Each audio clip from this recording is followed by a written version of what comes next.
Is it loud? The air's on, so it should be fine. Hey guys, welcome back to my YouTube channel. If you're new, welcome. I'm Jasmine, and today I'm going to get into what I would tell my former self, because baby, if I could go back.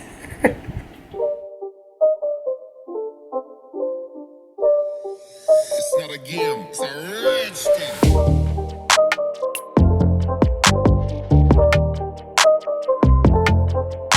This video is talking about the things that I would tell my former self. Now, I've seen videos like this before, and I've always thought that they've been interesting. And I especially think as a black girl, as a black woman, and as someone who struggled with, if you watch my former video, if not, check it right here. After this video though, but as a black girl, I used to struggle with body image and my skin and so many things, and some things that I still do work through. And so I figured that it could be a good time and opportunity to share what I would tell my former self, so that other black girls or just other people around me that can relate can also understand and have some key takeaways and not feel alone too.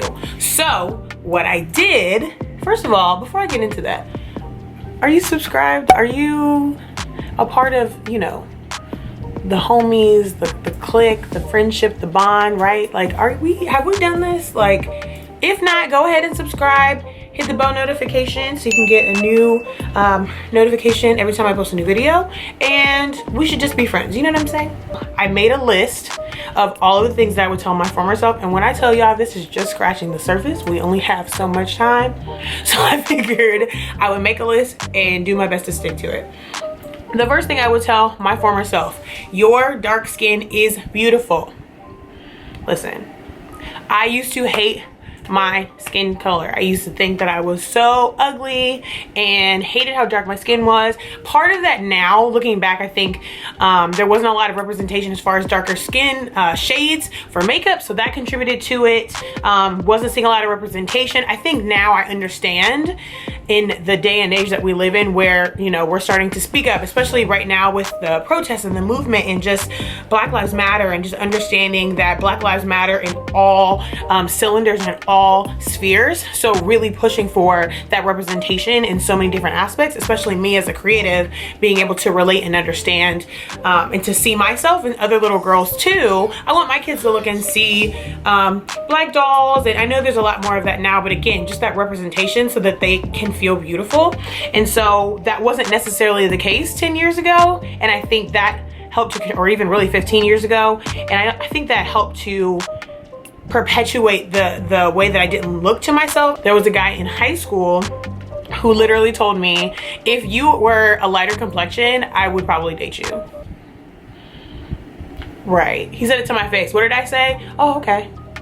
Like, didn't even clap back, didn't give him grief, none of that. And it's just so unfortunate that that's how we look. But again, recognizing and loving my skin tone exactly the way it was. God made no mistakes. I wasn't left out in the sun too long. He knew what he was doing when he put all of this together. You know what I'm saying? So again, dark skin, beautiful. You don't fit perfectly into just one box. You're not supposed to. Y'all, I was all over the place in middle school. I was all over the place until I got into high school and got into show choir, which show choir for me was like my sport. Don't argue with me about whether show choir is a sport. I'm really not here to do this with you, because it is. So we compete, we get judged. There's only one winner. I just don't want to do this. But I went through so many different phases. I went through one type of phase, and then another type of phase. I wanted to be like this group and be like that group, because I felt like I could relate with so many different people, but it was hard for me to feel fully received by everybody. And even now, being fully received by everybody is a myth, because you should pray. I'm a Christian, I'm a believer, so I pray and ask God to connect me with the people that are supposed to love me and work, you know, go through life with me and all of those things. But even they don't 100% receive me, because, or excuse me, 100% understand me. They receive me, they love me. But as far as 100% understanding, no one will ever 100% understand me except God. My memory card ran out of data, so let's try to figure out where I left off. Yes. Editing is a blessing. It is what it is. Not gonna fit into one perfect box. And I even think think in addition to that, of the things that I wanted to be, now this kind of breaks into another one of my bullet points. I thought I wanted to be something, and then once I got into college and realized that I hated my major at the time and needed to transition, it's okay to shift and change, and it's okay to not know exactly what I wanted to do, and to know and recognize like, I'm kind of out here. And I think even for me, the industry that I work in now, as well as just the industry that I'm looking to continue to further myself grow into, I had a desire for it before it was even a thing. And so for me, I always really loved brand placement or product placement. I love watching movies where you could, I would see like an iPhone in a movie, or I would see something in a movie that resembled a brand and go, product placement, interesting. That always just stuck out to me. And so now the industry that I work in, and then as well as just the, you know, influencer marketing industry just taking off. I mean, it's amazing. I was so like lost and just kind of like, okay, but there's nothing like this, like loving social media. There was really nothing like what it is now. Then when I fell in love with it, because I always thought I wanted to be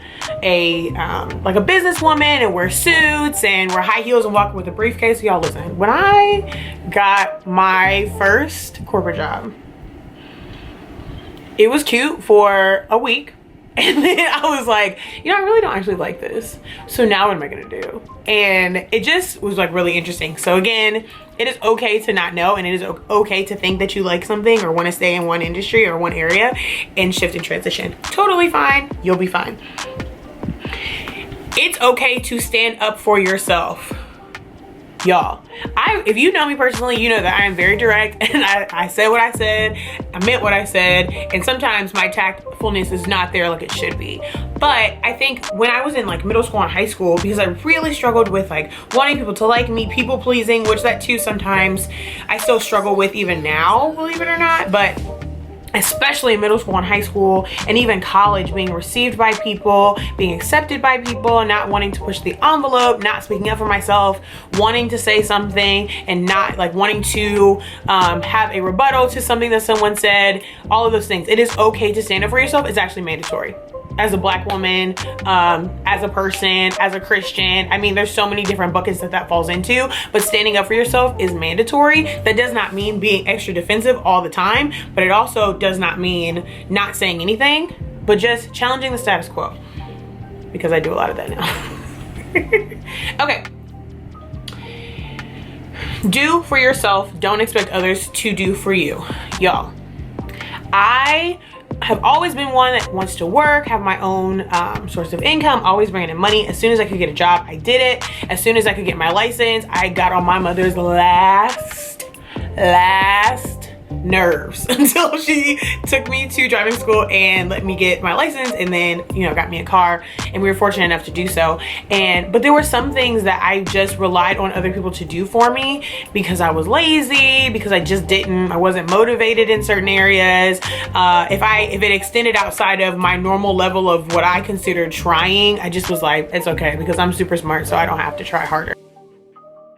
No, try harder, go the extra mile, put in the extra work, put in the extra time. I promise it will pay off. Please. You too exist in a space of privilege. Get outside of your comfort zone, educate yourself. Okay. Now, especially the times that we're in right now, having tough conversations and really addressing issues with race and systematic racism and so many things that's happening right now that have been happening, but now we're really talking about it.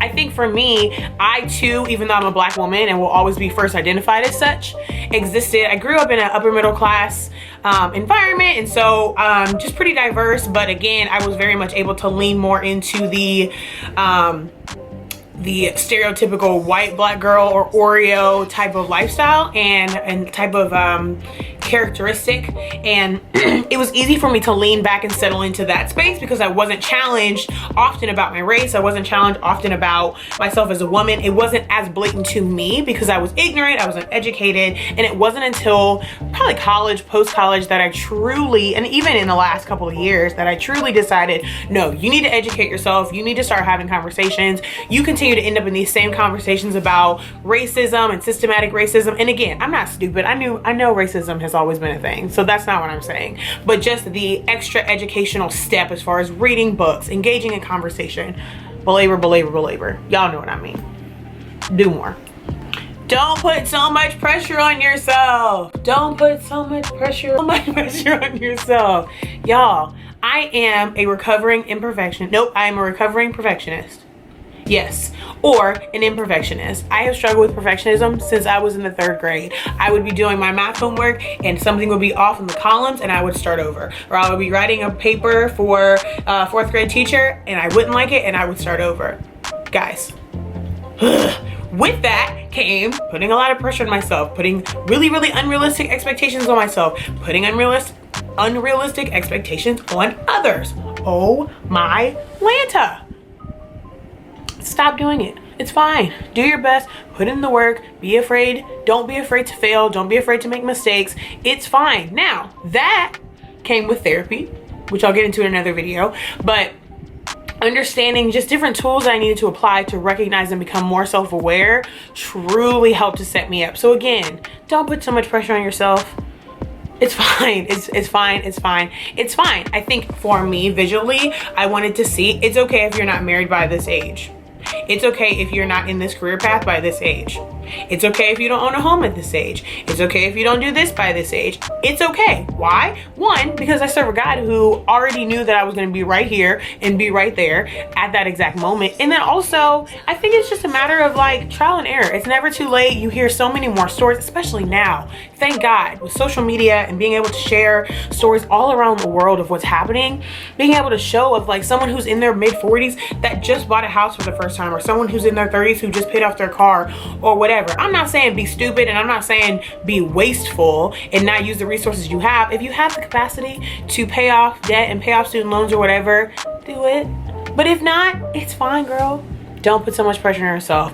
Just come with your best effort, one day at a time. What you think you want in life will change. Yep, did that one. Okay, listen, you're not gonna be married by 25. And again, that's okay. And also the best decision for your maturity and development. Saints, when I saw The Notebook at 14 years old, I was like, yes, that's the love I want. I want it. I want to be in love. I want to get married, all the things. I think I wanted to get married beforehand because I believe that God places those types of desires in your hearts from birth, if you will. And then you come into the knowledge of them as you age.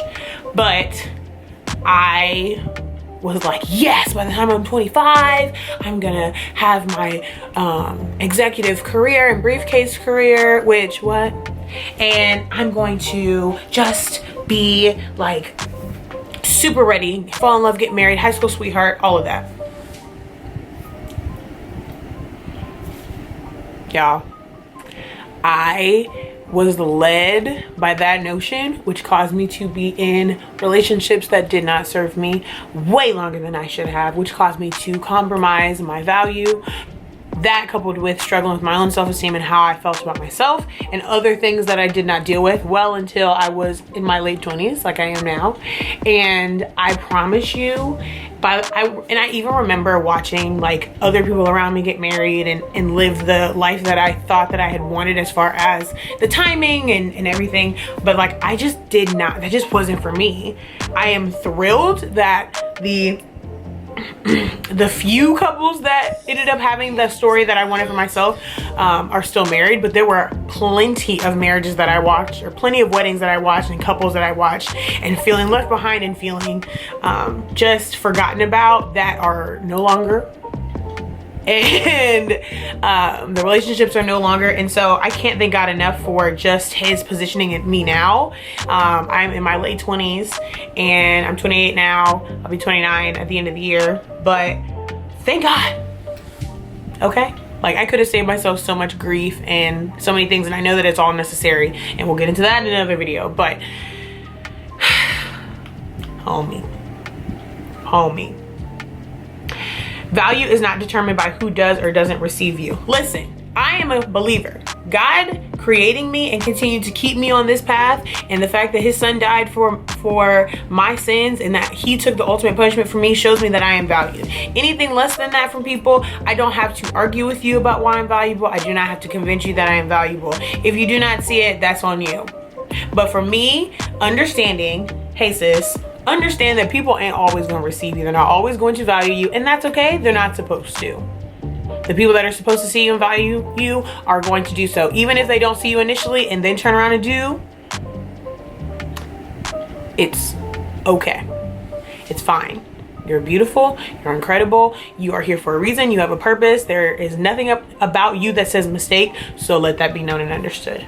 I said that to my former self, but I also said it to anyone watching this video that may struggle with that or don't believe it. If you have to write it on the mirror backwards, tattoo it on your forehead, whatever you need to do, understand that that's a fact and that's it.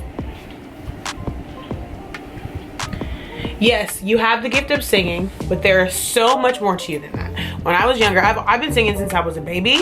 A lot of you, if you only know me from this channel, you don't know that quite yet. But yes, I am a vocalist. I have been singing since I can't even remember. When I was a baby, my mom used to know that I liked my food because I would hum and dance around and everything, which I still do as an adult. And I don't think I'll ever not. So... like, especially now because I'm a foodie, it just comes with the territory. But when I was younger, around me there would be like talent shows or just different extracurricular activities that myself and my cousins or my friends would be signed up for, and it would automatically be, well, Jasmine will sing. Which, again, not to take away from it, I, truly have been gifted, and God has given me an incredible gift and anointing for singing and leading worship and so many things in that regard. But there's so much more than that. And I think for me, I struggle to know how to articulate it. So understanding that there's so many facets, if you will, or we're all multifaceted. And so to be in one lane, that might be the lane that you absolutely thrive in, and that's what it is. And I believe that music and singing will continue to be a lane that I will stay in for the rest of my life, but so many other things, and understanding and learning what those things are as time goes on. Again, not putting pressure on yourself. Girl, you got time, no worries. And lastly, self-awareness is a game changer.